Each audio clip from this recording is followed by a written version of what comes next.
And then the other thing is about Nsfas beneficiaries at Unisa. Most of you guys have been asking me this question, if I register this, what, hey, how much will I get?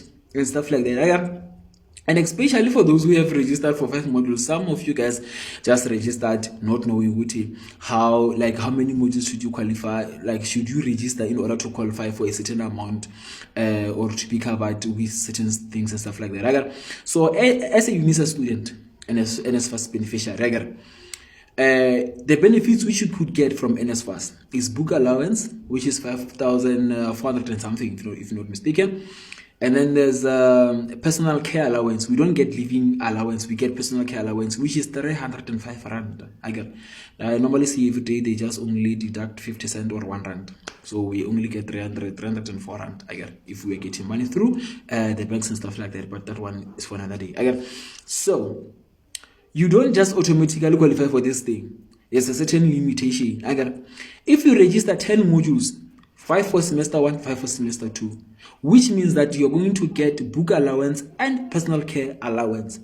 Book allowance is once in a year, which is 5,422. And then personal care allowance is from February to November. So you're going to say 304 rand times 10. It's going to give you 3,022.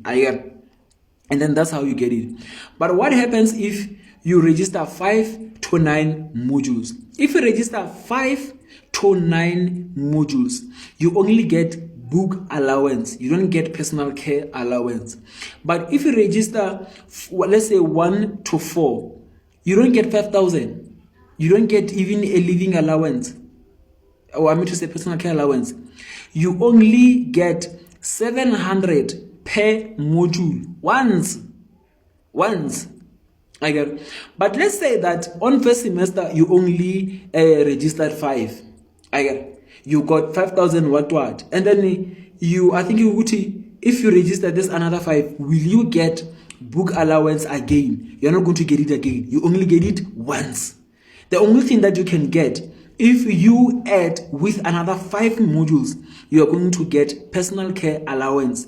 And then they're not going to be like, oh, you just added 5 modules on July. So which means that you're going to forfeit the money from February up to June. No, they're not going to be like that. They're going to start counting. Even if it is July right now, they're going to count starting from February up to November. So which means that you're going to get it. If you did not get it from the first go, you're still going to get it.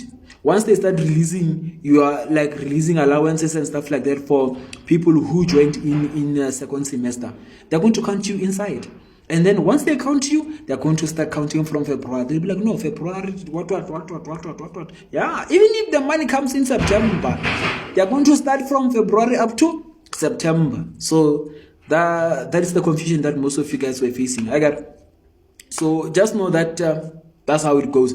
Even if you register 12 modules, let's say that you are exceeding, now you want to add 7, you still qualify for a book allowance and personal care allowance. You don't qualify for personal care allowance if you register 9 going down. And then you don't qualify for 5,000 if you register 4 going down.